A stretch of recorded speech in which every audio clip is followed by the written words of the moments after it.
हेडलाईन्सचे प्रायोजक आहे NBC bearings, लांब पळण्यासाठी। दुसऱ्या टप्प्यात आतापर्यंत सर्वाधिक त्रिपुरामध्ये तर महाराष्ट्रात सर्वात कमी मतदान। त्रिपुरा 54.47% तर महाराष्ट्रात 31.77% मतदान। नांदेडमधील पांगरपहाडमधील नागरिकांचा मतदानावर बहिष्कार। आरोग्य, रस्ता, घरकुल सुविधा नसल्याच्या कारणावरून नागरिक संतप्त। वाशिमच्या पांगरी महादेव ग्रामस्थांचा मतदानावर बहिष्कार। गावाला ग्रामपंचायतीचा दर्जा देण्याची नागरिकांची मागणी।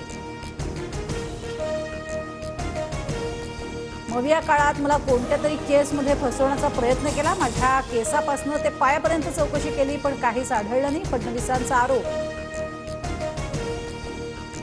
नखापासून केसापर्यंत फडणवीस खोटारडे आहेत। संजय राऊतांचा फडणवीसांवर पलटवार। देवेंद्र फडणवीस एकनाथ शिंदेंना अटक करणार होते म्हणून शिंदे पळून गेले, संजय राऊतांचा आरोप। नाशिकमध्ये हेमंत गोडसे आणि भुजबळांचे निकटवर्ती अंबादास खैरेंकडून अर्जाची खरेदी। राष्ट्रवादीचे प्रदेश सरचिटणीस दिलीप खैरेंसाठी फॉर्म घेतला। अंबादास खैरेंकडून स्पष्ट।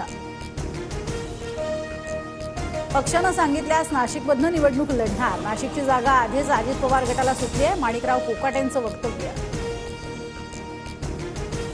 नाशिकची जागा शिंदेंच्या शिवसेनेचीच। आज किंवा उद्या दुपारी 12 वाजेपर्यंत उमेदवारी जाहीर होईल, संजय शिरसाट यांची माहिती। आपल्या मतदारसंघात राज ठाकरेंची सभा व्हावी, महायुतीच्या उमेदवारांकडून मनसेच्या समन्वयकांकडे मागणी। महायुतीच्या प्रचार रॅलीत राज ठाकरेंच्या फोटोसोबत धनुष्यबाण। निवडणूक प्रभारी दिनेश शर्मांची स्थानिक पदाधिकाऱ्यांशी चर्चा। पूनम महाजन आणि उज्ज्वल निकम यांचं नाव चर्चेत, पण कोणत्याही नावाचा स्पष्ट उल्लेख नाही।